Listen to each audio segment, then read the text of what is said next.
Hello friends, I'm over here in the freeze dryer room, and I said that I was going to show you what I did in order to make the cheese that I made actually shelf stable. And I'm going to be putting some of it in a half-gallon jar. I'm just going to show you one of each, and I'll put the rest away myself. But I'll bring it down here. I can lower this now a little bit. Alright. Anyway, so I just have my canning funnel, and I'm going to go ahead and open up the cheese. This is a lot easier, obvious, if you're not trying to do this on film, by the way. And you're just going to go ahead and pour that in.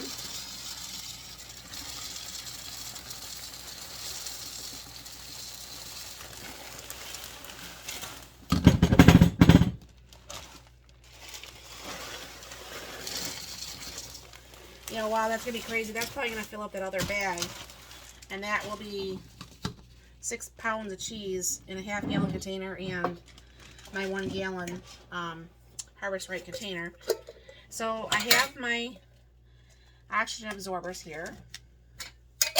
And it's always smart if you kind of like wipe off the rim a little bit before you put your lid on. And this is just a regular lid. And I have 2 different types of these. This one works really well.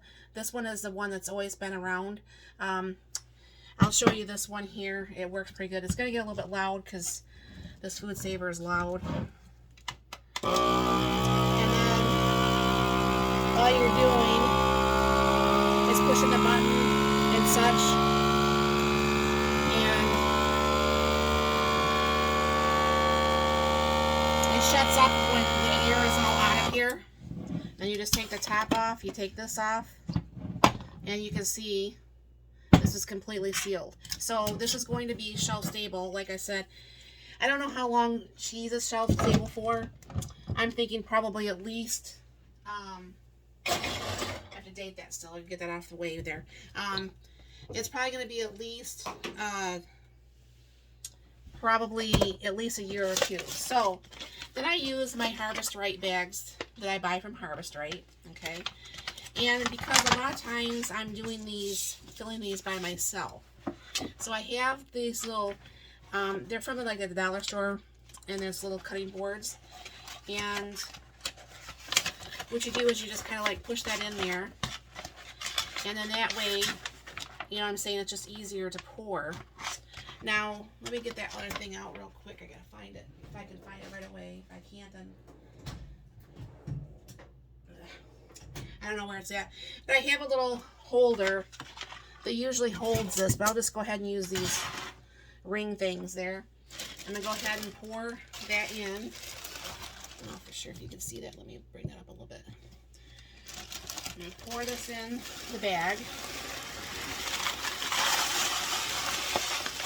And kind of hang on to the bag too, you know, the mylar bag. Okay. And then, as you can see, that's all nicely in there. What I usually like to do is shake that down a little bit.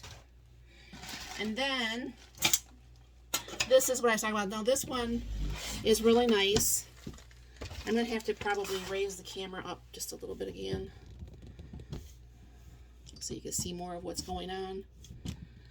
Alright, so this is a chamber vac, and this is from Avid Armor. It works very, very well. It's very expensive. It's not in most people's budget. Mark got it for me last year for my birthday. I saw so many people actually use them, and I just wanted it. So what I do is I kind of like, not necessarily fold this, but you have to tuck the bag under these,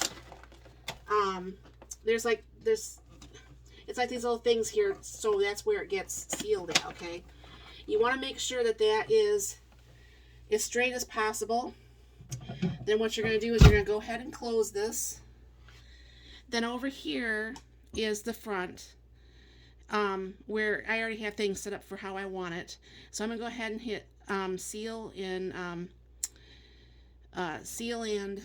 auto vac. So I press that, and I hold this down for about 30 seconds or so.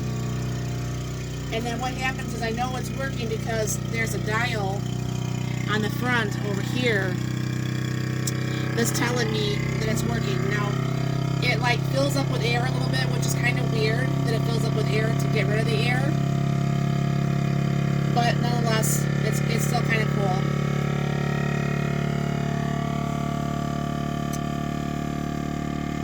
And this has got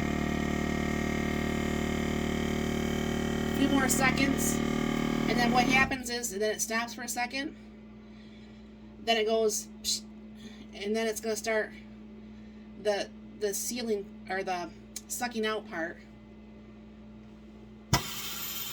And then see how much. Oh, I didn't put a thing in there.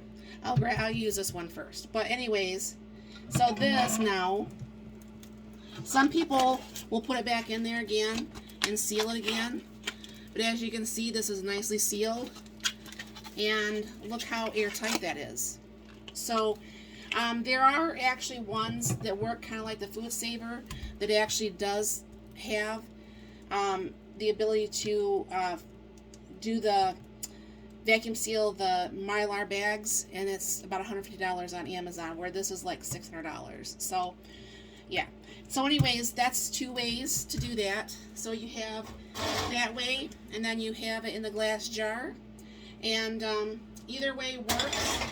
I like the glass jars kind of because I can see what's in it, and I don't know. I'm not saying I don't like mylar, but thankfully we don't have any pests in the house, but a mouse could eat right through this jar, where it's not, they can't do that with glass.